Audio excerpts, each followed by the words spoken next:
잠깐만요.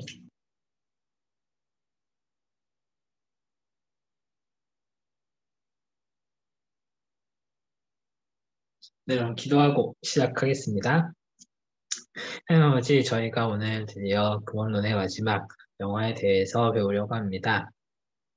지금까지 우리가 배웠던 우리 주님께서 저희를 어떻게 구원하셨는지, 그리고 어떻게 구원하고 계신지, 또 오늘 우리를 어떻게 앞으로 더 영화롭게 우리를 만들어가야 할 것인지, 우리 주님의 사역들을 잘 묵상할 수 있는 그런 시간 될 수 있도록 도와주옵소서. 예수님의 이름으로 기도드렸습니다. 아멘. 네, 그럼 오늘 어느덧 구원론의 마지막 시간이네요. 잠깐만요. 제가 이렇게 구원론을 올해 초에 시작했었는데 여러분이 잘 따라와 주시고 해서 잘 경험이 되게 되었습니다. 자, 어쨌든 오늘의 핵심 키워드는 이제 영화 주제거든요. 그러니까 주제는 영화이고 그 영화의 핵심 키워드는 이제 미래의 구원이다. 그런 걸 이제 배울 될 거예요. 그리고 구원론 마지막이니까 그냥 한번 보면은 우리가 성부, 성자, 성령 그 삼위일체 하나님이 이제 각 위격으로서 하시는 어떤 그런 그 구원에 우리가 삼위일체를 경륜적 의미의 삼위일체 이런 얘기 배웠죠. 그런 모습들을 우리가 구원론을 통해서 배우고 있습니다. 성부의 예정 그리고 성자의 성취 이 그림은 엄청 많이 그렸죠. 이제 그리고 실제로 예수님께서 하나님께서 계획하시고 예수님께서 이루신 그 구원이 우리에게 적용되는 그런 신적, 아무튼 전달해 주시는 역할을 성령님이 하시는데 과거, 현재, 미래의 구원으로 이게 나타났죠. 현재, 미래 이거를 구원의 순서, 혹은 구원의 서정으로 보고 있었고요.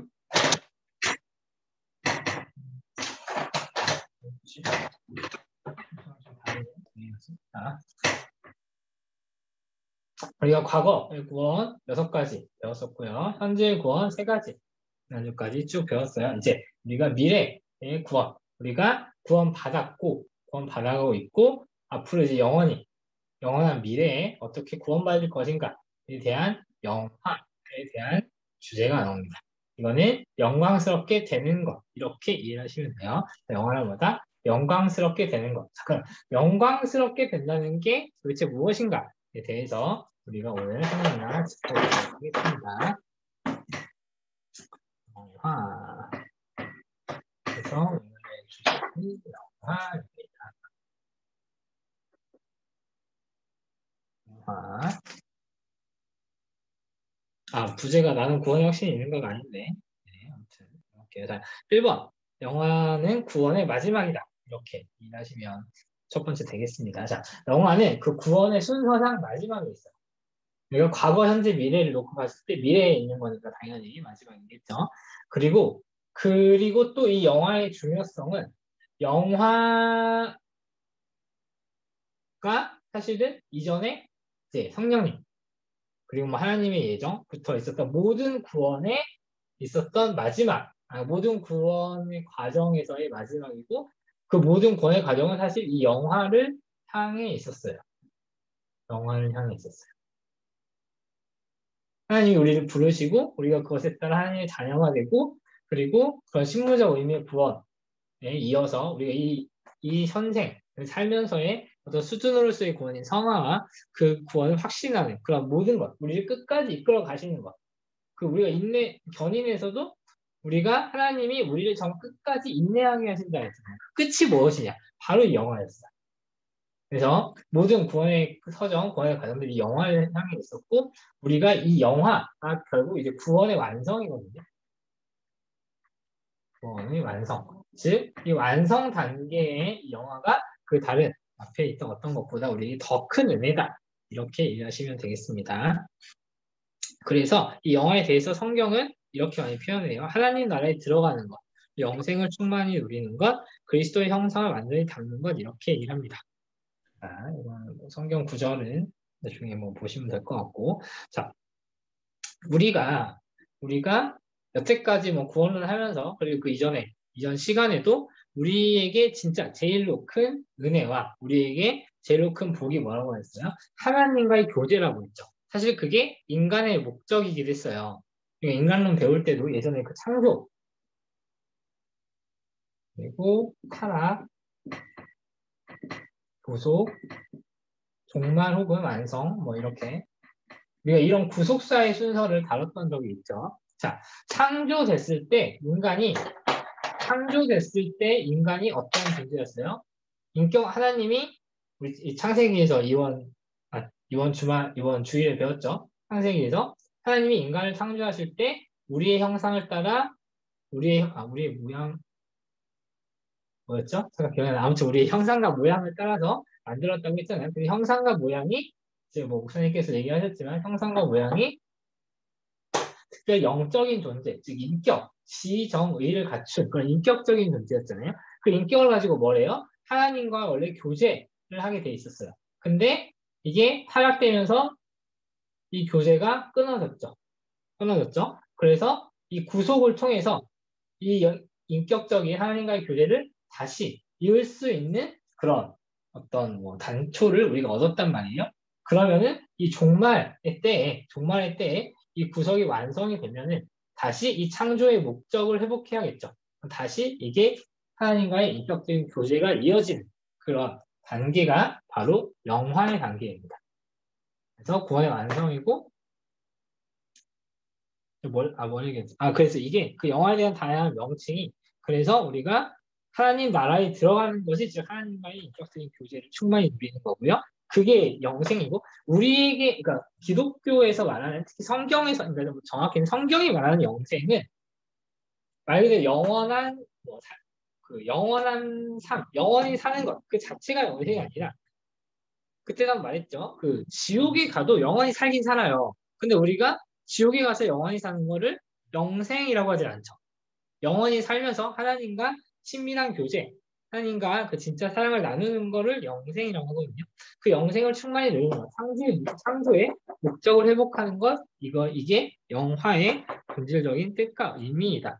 이고요. 그리스도의 형상을 완전히 담는 것, 이거는 뭐 우리가 이제 그리스도의 형상이라고 하지만 우리의 형상을 따라 우리의 모양대로 형상을 따라 우리의 모양대로 우리의 형상을 따라 우리의 모양대로 인간을 만들자라고 하나님, 그 삼위일체 하나님이 그렇게 말씀하셨을 때 당연히 삼위일체 하나님의 형상과 모양이니까 그리스도의 형상과 모양이겠죠. 그 그리스도의 형상과 모양이란 무엇이냐? 거룩함 이렇게 일하시면 되겠습니다. 거룩함이 무엇인지는 예전에 많이 언급했으니까 넘어갈게요. 자, 구별과 헌신이 거룩함입니다. 자, 이제 그게 구원이래. 그 성경이 말하는 구원의 마지막 영화이고요. 그럼 영화의 단계는 무엇인가인데요. 영화는 구원의 완성인데 이게 보시면 육체의 구원의 완성과 영혼의 구원의 완성으로 이루어집니다. 잠깐 말했지만 인간은 모든 피조물 중에 유일하게 육체적인 부분, 물질적인 부분과 영혼을 둘 다 가지고 있는 피조물이에요. 선사 같은 경우는 육체가 없죠. 어떤 영적인 피조물이지만 그리고 동물이나 이런 많은 것들은 영혼이 없습니다. 물론 뭐 그러니까 뭐 기독교 내에서도 뭐 급하는 어떤 신학에 따라서 이제 뭐 동물이 그러니까 영까지는 없지만 혼은 있다고 이렇게 보시는 분들도 있는데 우리는 그런 적어도 우리 교단은 그런 견해를 따르지 않아요. 그게 그럼 왜 그 구별이 중요하냐라고 물어보신다면 나중에 정말 깊게 공부를 하시고 어쨌든 우리는 영혼을 가진 육체와 영혼을 동시에 가진 유일한 존재입니다. 근데 이 타락 때 육체도 타락했고 영혼도 타락했어요. 그러면은 이게 구원이 된다면 다시 육체도 구원을 받아야겠고 영혼도 구원을 받아야겠죠. 원래 우리의 형상을 따라 우리의 모양대로 인간을 만들자 했을 때 육체와 영혼 모두 하나님의 형상과 모양을 닮은 대로 창조가 되었어요. 근데 이게 타락됐잖아요. 근데 구원이 된다는 거는 다시 이런 하나님과의 교제를 나눌 수 있는 그런 모습을 회복해야 되는 거잖아요. 그래서 육체와 영혼이 둘 다 영화가 되는 게 구원의 완성입니다. 그런데 이 두 개, 이 구원의 타이밍이 살짝 달라요. 자, 일단 영혼의 영화는 첫 번째로 성도들이 죽을 때, 이제 우리가 이런 관점에서 죽으면 육체와 영혼의 분리거든요. 육체와 영혼이 분리되었을 때 먼저 영혼이 영화가 됩니다. 그리고 육체는 잠들어 있다가 나중에 부활하게 돼요. 자, 예수님께서 십자가에 매달려 돌아가셨을 때 부활하셨잖아요. 부활하셨을 때 영혼만 부활하셨어요? 아니죠. 예수님이 육체도 같이 부활하셨죠. 그렇다면은 육체가 부활한, 그러니까 예수님께서 우리의 그 구원의 모형으로, 구원의 첫 모형으로 육체가 부활되셔서 다시 살아나셨단 말이에요. 그러면은 우리도 예수님의 부활이 우리 구원의 모형이었다면 우리 육체도 살아나겠죠, 당연히. 우리의 육체도 부활해서 영화롭게 될 겁니다. 사실 육체가 부활이 될 것이냐 말 것이냐 때문에 그러니까 초대교회 내부에서는 아니고 초대교회 시대에 엄청난 논쟁이 있었어요. 그걸 보시고 싶으시면 데살로니가 후서를 읽어보세요. 그렇죠? 그 육체가 맞나? 데살로니가 후서인가? 맞을 거예요. 자, 육체가 부활하느냐 부활하지 않느냐가 사실은 굉장히 중요한 어떤 교리적인 그런 부분이 있거든요. 그러니까 우리 어차피 육체는 썩어 없어질 거니까 버리고 영혼만 중요하다. 영혼만 잘 해서 잘 어떻게 하면 된다. 이런 견해가 오히려 상당히 뭔가 있어 보이는 견해인 것 같지만 굉장히 위험한 견해입니다. 육체도 같이 부활을 해야 돼요. 이건 여기까지만 할게요. 나중에 정하는 과도 나오는 건 모르겠네요. 어쨌든 육체도 같이 부활합니다. 자, 그러면은 이 시점에 대해서 이번에서 다뤘고 그 영화의 본질은 무엇인가? 이제 바로 이 두 개가 다 구원이 돼야 된다네요. 자, 영혼의 영화는 거의 가로 1번에 영화롭게 된 성도는 그리스도를 직접 대면하여 보게 될 것이다 라고 하는데요. 자, 여기서 대면하여 본다는 것은 어떤 시각적인 그냥 이제 시각적으로 본다 이런 개념에 보시면 여기 영혼의 영화잖아요. 육체의 영화는 육체의 영화에서 시각적으로 본다가 아니잖아요. 영혼의 영화에서 그리스도를 직접 대면하여 보게 된다잖아요. 여기서 본다는 건 뭐냐면은 안다라는 거예요. 안다라는 거. 그 바울이 어디였죠? 고린도 전서였던 것 같은데 지금은 우리가 거울로 보는 것 같이 희미하나 그때는 우리가 얼굴과 얼굴을 그러니까 대하여 보는 것 같이 볼 것을 이렇게 표현하거든요. 그날에 그러니까 지금은 거울로 보는 것 같이 희미해요.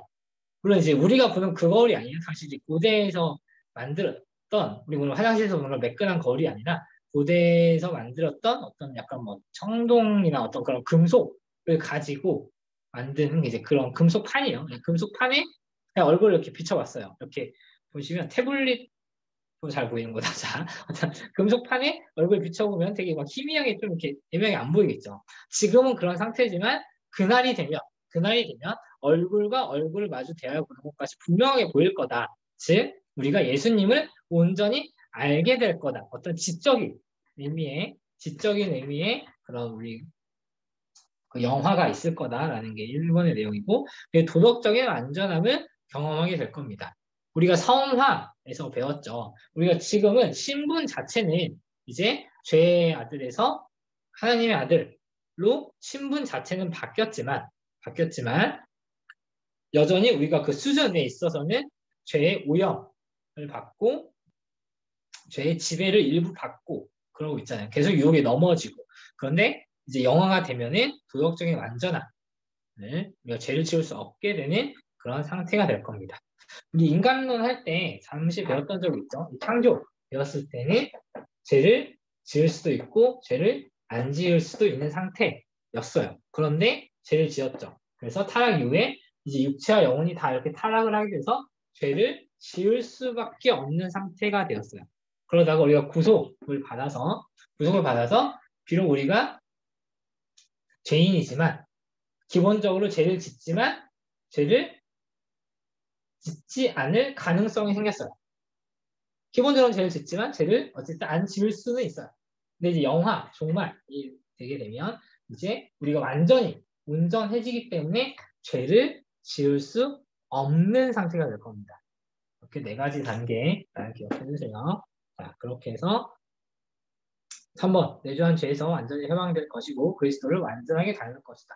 예수님의 거룩함을 닮을 것이다. 그런 내용입니다. 자, 두 번째 몸의 영화입니다. 아까 말씀드렸듯이 그 육체의 부활과 영화, 우리가 육체의 부활과 영화를 믿는 게 그리스도의 기독교 신앙에서 굉장히 중요해요. 그래서 우리가 사도신경에서도 고백하죠. 몸이 다시 사는 것과 영원히 사는 것을 믿사옵나이다. 몸이 다시 사는 것을 믿는다고 우리는 매주 고백을 해요. 그리고 아시다시피 사도신경은 기독교가 처음 자리 잡을 때 그 기독교의 교리의 뿌리를 잡아준 우리 믿음의 선배들의 어떤 교리를 정리한 신앙 고백이거든요. 근데 교리라는 게 어떤 그런 학문적인 뭐가 교리가 아니라 우리의 신앙 고백이거든요. 우리는 무엇을 믿는가? 성경이 어떤 걸 말하는 걸로 우리는 이해하고 우리는 그거를 믿는다라는 게 그 사도신경 그리고 모든 신앙 고백서의 내용이고 그러거든요. 자, 사도신경에서 우리는 몸이 다시 사는 것을 믿는단 말이에요. 그렇죠? 근데 뭔가 우리의 입으로는 몸이 다시 사는 거라고 말을 하는데 그게 무슨 의미인지 잘 모르니까 육체는 약간 영원히 구원되면 되는 거 아닐까? 약간 이런 생각을 할 수 있는데 초대교회 때는 이걸로 정말 치열하게 싸웠습니다. 육체가 구원할 것이냐 말 것이냐에 대해서 성경을 정말 깊은 연구를 하고 그래서 사도신경으로 이렇게 정리가 된 거거든요. 그래서 우리는 깊게 알고 싶으시면 나중에 저랑 같이 다른 책을 찾아보시고 일단 몸의 부활을 믿습니다. 특히 하나님의 아들인 예수님이 인간의 육체를 입고 오셨잖아요. 그렇다는 것은 성경은 육체도 그만큼 소중한 존재이고 하나님께서 우리에게 부여해 주신 하나님의 형상이라고 생각하시는 게 당연히 옳은 접근이겠죠. 그래서 어떤 책의 표현에 의하면 아마 그 제임스 몽고메리 브리스 책 같았는데 거기에 보면은 육체를 하나님의 형상이 깃드는 아주 중요한 좌소이다. 좌소 이렇게 표현하거든요. 이렇게 알아두세요. 육체도 그만큼 중요하다. 그래서 몸의 부활도 그리스도의 재림 때 당연히 일어날 겁니다. 그리스도께서 육체의 부활을 먼저 경험하시고 먼저 이렇게 보여주셨듯이 우리도 육체의 부활을 겪게 될 것이고요. 그때는 그리스도의 재림 때가 될 겁니다. 그리스도의 재림, 즉 정말 되겠죠. 그리고 부활의 성격은 영적인 몸, 하늘의 몸, 영화로운 몸이 될 것이다인데요. 이것도 마찬가지로 예수님께서 부활하시기 전과 부활하신 이후에 사역의 약간 방향성이라고 해야 되나? 그런 사역의 모습이 살짝 달랐죠. 예수님이 그 십자가 사역과 그 부활 사역 이전에는 우리와 거의 진짜 똑같은 육체적인 어떤 생활을 하셨단 말이에요. 배고픔을 느끼시기도 하고 힘들어 하시기도 하시고 그랬단 말이에요. 근데 부활하신 이후에는 벽을 뚫고 지나가시기도 하시고 여기 있다고 저기 있기도 하시고 그 약간 초자연적인 그런 육체는 부활을 분명히 했지만 이전에 육체와는 다른 모습들을 보여주셨잖아요. 우리도 몸이 부활할 거지만 분명히 우리의 육체를 가지고 우리의 몸을 가지고 부활할 거지만 그 몸은 약간은 다를 것이다. 이렇게 이해하시면 되겠습니다. 그 몸은 특히 그래서 고통, 질병, 죽음으로부터 당연히 회복될 거고요. 또 4번 중요한 게 부활한 몸도 개인적인 정체성을 유지할 겁니다. 이거는 밑에 가서 조금만 더 밑에 내려가서 다시 설명드릴게요. 자, 그럼 4번. 영화롭게 된 상태에서 이제 우리가 죽고 난 이후에 영혼이 영화가 되고 그리고 마지막 정말 예수님의 재림 때 육체까지 다시 부활해서 육체와 영혼이 완전히 부활해서 영화롭게 되었을 때 어떻게 그 천국 생활을 할 것인가? 자, 그게 첫 번째로는 하나님과의 완전한 교제. 아까 말했죠. 우리에게 영화가 필요한 결정적인 이유예요. 우리가 자, 하나님과의 교제에 있어서 왜 육체와 영혼이 거룩이죠? 거룩해지는 게 중요한가? 즉, 죄로부터 완전히 구별되는 것을 일단 거룩해 봅시다. 왜 우리는 육체와 영혼이 죄로부터 완전히 자유로워져야 하나님과 교제할 수 있는가? 자, 나요? 이게 왜 중요하냐? 왜냐면 하나님이 거룩하신 분이니까요.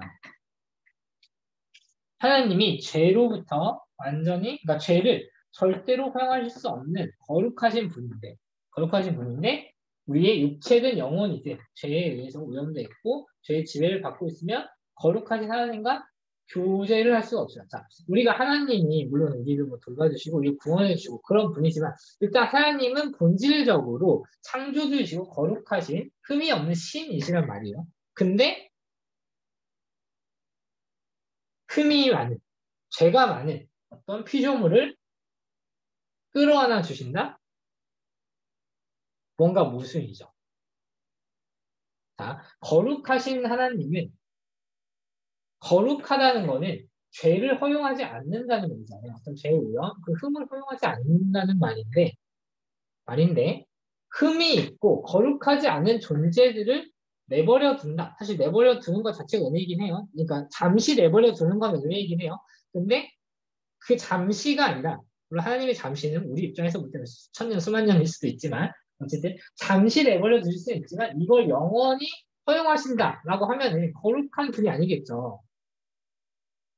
자, 예를 들면은 우리가 뭐 얼마 전에 선거를 막 했는데 그 선거에 어떤 뭐 시장을 뽑으면 그 시장이 굉장히 청렴 결백한 사람이야. 그 사람 자체로는. 근데 그 아들이 엄청 그 온갖 뭐 비자금을 다 혼자서 뭐 갖고 다녀요. 그러면은 그 아들 근데 이제 그 아버지인 어떤 뭐 시장이 딱 보면서 아 나는 그냥 나만 거룩하면 돼. 쟤는 몰라.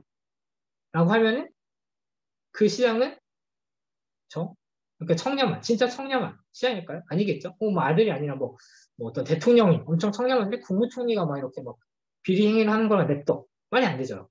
말이 안 되죠. 마찬가지로 하나님은 그 속한 피조물들을 잠시 이 상태에 내버려 두실 수 있어요. 종국적으로는 이런 상태에 있는 존재들을 심판하시거나 심판하셔야 하거든요. 거룩하신 하나님이니까. 근데 이런 오염을 입었던 육체와 영혼이 거룩해져서 다시 하나님과 그러니까 다시 거룩해진다면 이제 이들과는 다시 교제를 할 수 있게 되겠죠. 그렇다면 다시 다른 관점으로 보면은 거룩한 하나님과 교제를 하기 위해서는 우리도 거룩해져야 되고 우리가 완전히 거룩해질 수 있는 방법은 영화밖에 없어요. 그래서 우리에게 영화가 중요합니다.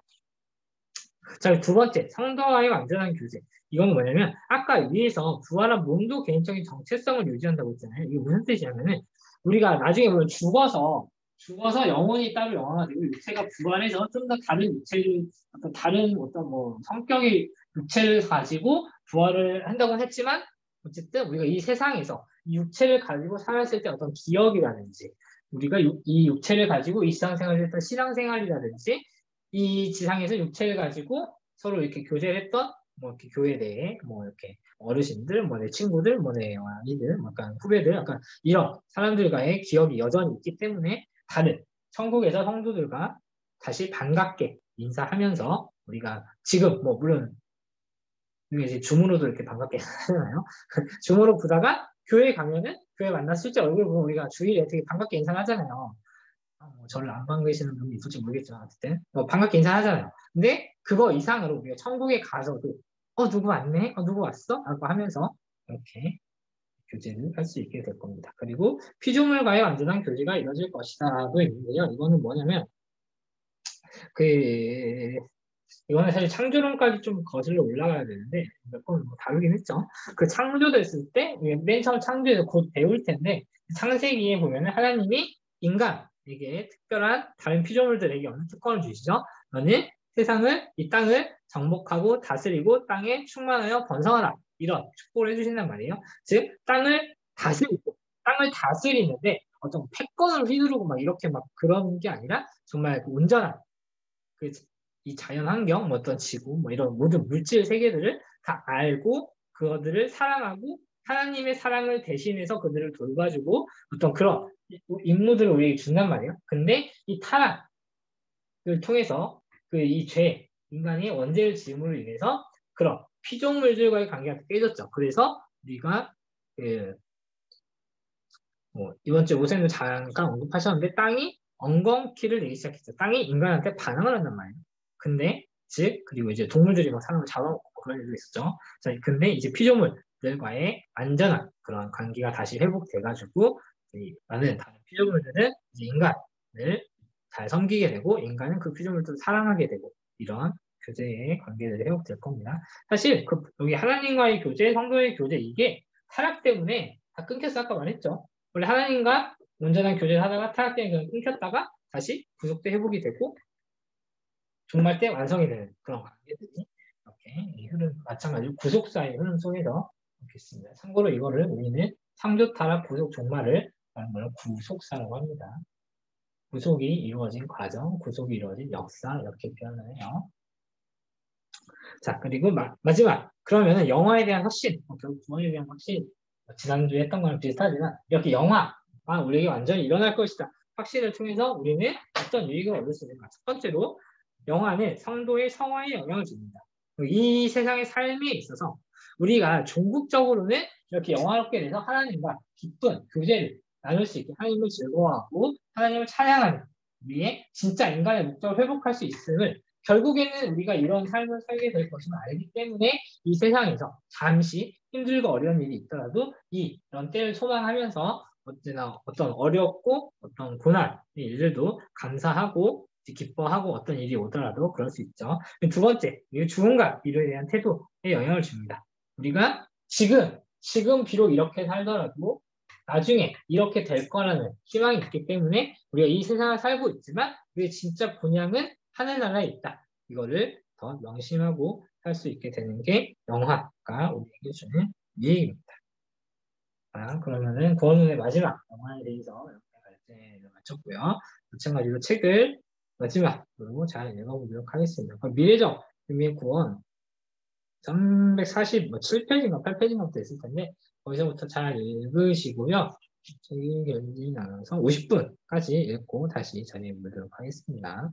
네, 자, 50분까지 책 잘 읽어주세요.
네, 여러분 책 다 읽으셨나요? 잠깐만요.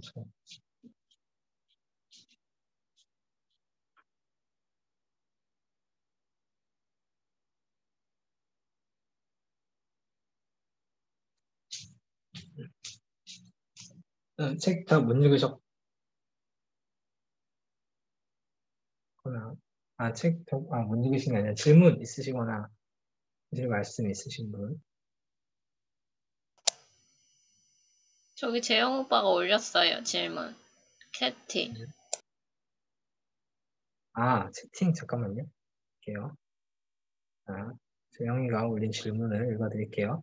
재림 이전에 죽게 되면 영혼만 천국에 가는 것이고, 재림이 일어나면 이 땅에서 청년왕국이 일어나면서 육체도 부활하게 되는데, 그러면 천국에 있던 영혼과 땅에 있던 육체가 하나 되어 천년왕국에서 살아가게 되는 것이라고 생각하면 될까요? 라고 질문을 주셨는데, 자, 이거는 일단, 솔직히 말하면 지금 명확히 답변을 못 될 것 같아요. 첫 번째로는 물론 이제 제가 잘 모르는 것도 있고, 방금 재영이가 천년왕국에 대해서 얘기를 해주셨는데 그 천년왕국이 뭔지 잘 모르시죠? 그리고 천년왕국이 사실 천년왕국을 지금 쉽게 얘기가 좀 어려운 게 나중에 종말론 가서 천년왕국을 조금 우리가 다루게 될 거거든요. 우리 교재도 편지가 그렇게 되어 있던데 천년왕국이 언제 있을 것이냐, 있느냐 없느냐에 대해서 사실 전천년설, 무천년설, 후천년설 뭐 이런 것도 있거든요. 그러니까 우리가 이런 것도 좀 봐야 되는데 그걸 다 무시하고 뭐 지금 답변 드리기가 굉장히 조금 어려울 것 같고 결론적으로 이제 그냥 질문을 좀 축약해가지고 일부만 뭐 대답을 한다라고 하면은 이제 영혼만 먼저 천국에 가 있다가 나중에 육체가 부활해서 이게 다시 합쳐지냐라고 이렇게 말한 부분만 질문을 뭐 답변을 해드린다면은 또 우리가 종말론 가서 더 깊게 배울 것 같긴 한데 일단은 맞다고 생각을 합시다. 사실 그때 이제 육체도 제가 아까 육체를 그냥 이제 뭐지? 그러니까 육체가 우리 정체성을 가지고 잠깐만요. 정체성을 가지고 부활한다고 이렇게 말씀을 드리긴 했는데 아까도 말했지만 이 육체와 이 육체가 또 완전히 동일하다, 동질적이다라고는 조금 또 애매하거든요. 아까도 말했죠. 그러니까 예수님이 부활 전과 부활 이후의 육체가 물론 이제 어떻게 설명해야 될까? 음, 그러면 이렇게만 얘기해. 일단 영혼만 먼저 영화가 되었다가 성에 가 있다가 나중에 육체가 부활이 되고 다시 이게 하나의 온전한 부활이 이루어진다. 여기까지만 일단 이해합시다. 그래서 여기까지만 답변 드릴게요. 네, 저 혹시 또 질문 있어요. 네. 완전 다른 얘기긴 한데, 음, 친구가 저보고, 음, 어, 성경에서 어쨌든 음. 이스라엘 백성에 대해서만 지칭하는 거 아니냐. 이거 청년부에서 얘기했던 것 같은데, 네네. 그, 어쨌든 택하신 족속이 뭐 이스라엘 백성 뭐 이런 얘기를 하잖아요. 근데 네네. 저희는 그렇게 믿지 않고 그 음, 택하신 족속이 우리도 포함되는 것이다. 이렇게 믿는 거잖아요. 음, 그리스도인으로서. 음, 이거를 어떻게 친구한테 음. 일리 있게 설명을 와, 해줘야 되는 건지 음, 말씀 좀 해주시면 감사하겠습니다. 굉장히 수준 높은 친구네. 이건 영화랑 네. 관계없는 얘기. 맞아요. 영화랑은 좀 어, 관계가 없어요. 네. 일단은 그런 의미에서 제가 이 시간에 답변을 막 드려도 되는지 모르겠는데 우선 첫 번째 이제 이스라엘 백성에 대한 구원이 있잖아요. 이거를 주로 이제 구약에서 얘기를 했겠죠. 그렇죠? 근데 네. 구약에서 말하는 구원에 이스라엘 백성이 이스라엘 민족이 아닌 사람이 엄청 많았어요. 음. 심지어 네. 예수님의 조상에도 이방인이 있었죠. 음, 네. 심지어 그게 누구였죠? 기억나시나요? 누구요? 네, 미안해요. 모르겠어. 미안해요. 오케이. 심지어 이방인 여자 중에 누구였더라? 창녀감이 느꼈거든요. 예수님의 조상 중에 심지어. 일단 그때부터도 이스라엘은 하나의 교회를 상징하는 모형이었고 이제 그 이스라엘 백성을 통해서 보여준 모형을 통해서 하나님께서 신약 시대의 모든 민족을 대상으로 한 구원을 보여주셨어요. 이게 어디냐면은 히브리서 8장에 나옵니다. 네. 물론 이제 이 개념이 나오진 않는데 그 구약에 있던 구원이 모형이었다. 라는 말이 히브리서 8장에 나와요. 나중에 찾아보시면 될 것 같고. 그러니까 그게 첫 번째고 이게 두 번째고 또 하나는 자 성경에서 이스라엘만 말하느냐? 사실 구약만 보면 그럴 수 있는데 신약을 보면은 이스라엘 외에 다른 이방 사역에 대해서 엄청 많이 나오죠. 바울, 베드로, 심지어 베드로는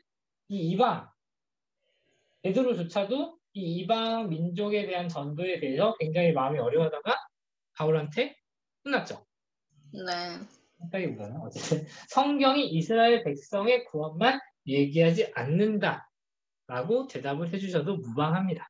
구약에서는 이스라엘 백성을 통해서 어떤 구원의 모형을 물론 보여주셨지만 신약을 통해서 그게 전체 어떤 민족 모든 이방 민족에게 확산이 되었고 그러면은 이스라엘 백성은 그럼 뭐가 좋지? 그냥 단순히 모형이고 단순히 마루타였나? 라고 하는 질문에 대한 답을 마찬가지로 헷갈리네. 히브리서 8장인가? 여기는 히브리서 7장인가? 아무튼 여기 나와 있어요. 히브리서 7장 8장에 그러면 이스라엘 백성의 유익이 무엇이냐고 하면서 어쨌든 그들은 하나님을 먼저 알았고 어쨌든 우리 당시에 뭐 예수님 모시기 전에 뭐 이제 우리 구조선 선조들은 하나님 몰랐단 말이에요. 근데 이들은 그 시대에 하나님 알았단 말이에요. 그런 유익이 있죠. 그런 것들을 이렇게 보시면 될 것 같습니다. 네, 감사합니다. 네, 잠깐 빠졌네요. 혹시 또 다른 점 있으세요?